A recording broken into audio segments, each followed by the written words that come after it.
Salam alaikum. How are you doing, guys? I hope the year is going well so far. I like the expression in French, ça va. It means it is going. However it's going, we will figure that out in and with time. So let's start this podcast properly with our usual greetings. Man Zakin. Buenos dias, bon dia, guten tag, habari, jambo, uwezo, mache, maha.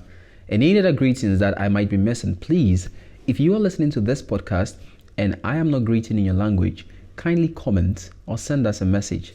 Send us greetings, a general greeting in your language. We would like to say hello to you in your language. Today's podcast, I'll be talking about following the crowd. This podcast is quite dichotomous, so don't think there's only one side to it. I mean, like most things in life, there are multiple or various facets or ways of looking at it. So in this podcast, I'm going to talk about following the crowd as it pertains to my experience and those that I learned from. I think the first time I came to Morocco, when I came to Morocco first, it was December 15, 2015, and I had no idea what was going on. So I was just told that these are the people you're traveling with. So I just, I saw them moving, I moved. I saw them sitting, I sat. I saw them walking, I walked. When we got off the airplane in Casablanca, I saw them going in a particular direction, I followed. I had no idea where we were going. All I knew was simply this. These are the people that I most associate with or most align with regards to the destination in mind.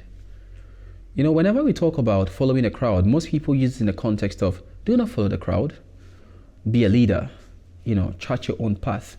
And in as much as I believe in a poem, I think it was Rudyard Kipling, if I'm mistaken, someone should correct me, but two roads diverged in a yellow woods, and sorry I cannot travel them both, and be one travel along I stood, and looked down one as far as I could to where it bent in the undergrowth, something like that. And if I'm messing up words, guys, it's been a long time. But the purpose of the poem was that at every point in time, you're going to have to make a decision whether you follow what everybody's doing or you're going to do something different.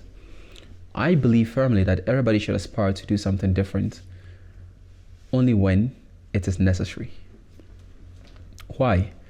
I think it's Jordan Peterson that says it this way. There is wisdom with following the crowd or the multitude, because the truth is that if people have done something for so long and it has worked, until there is reason to do the contrary, why not just do what they've done?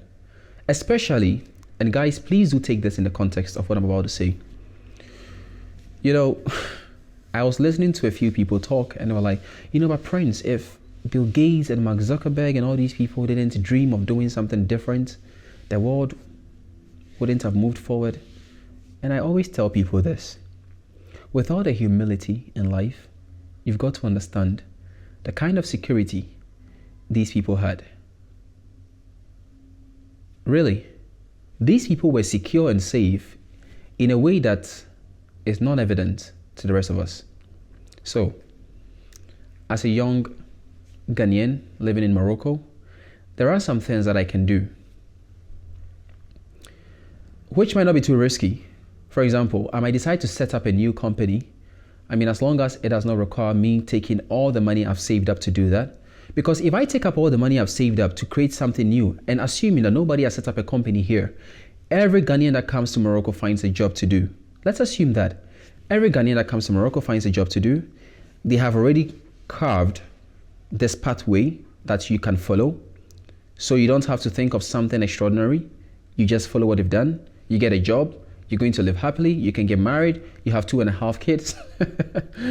Have a standard home, etc. If I come now and I decide to set up a company, do something different, this is what is going to happen.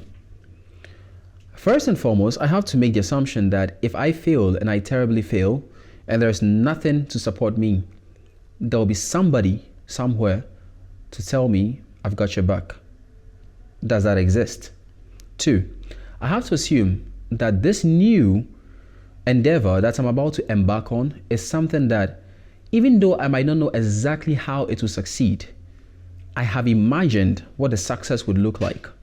Moses Arthur says this in a very interesting way. He said, you'd have to have your own metric of success so that when you succeed, you'll be able to know, I have succeeded.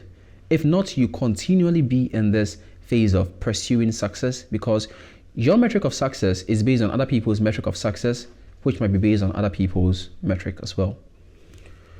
Following the crowd then is not necessarily such a bad thing. And guys, I'm going to go to the other part of when it's dangerous and why it might be dangerous to follow the crowd.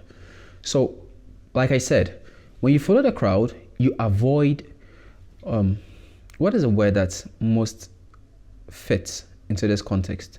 Surprises. You know, something just springs up on you.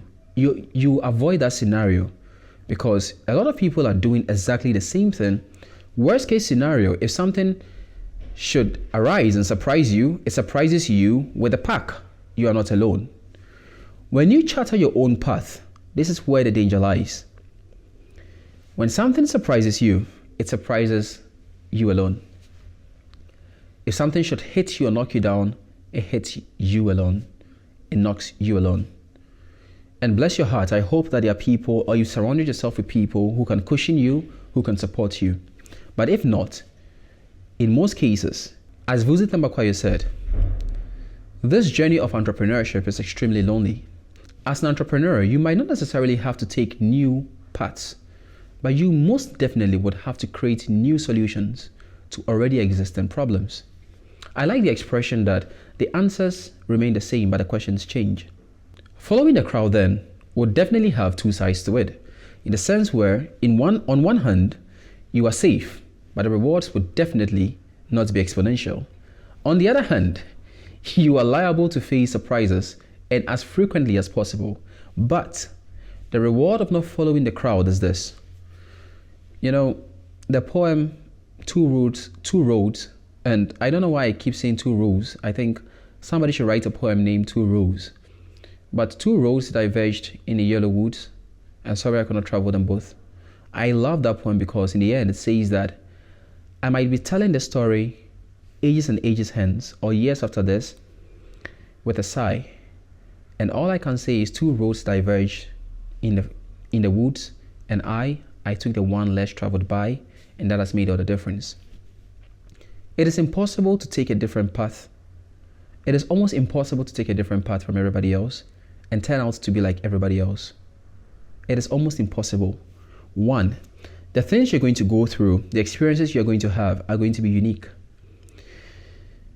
The lessons you will learn from these experiences would be so brutal in such a way that you as an entity, as a human being, cannot remain the same. And three, your perspective will forever be different. It means that what people see and run away from, you might now not be so scared of. What people see and think is a dead end, you might see and say, oh, this is a scalable wall. What people might look at and think is hopeless, you look at it and think, this is a doable project.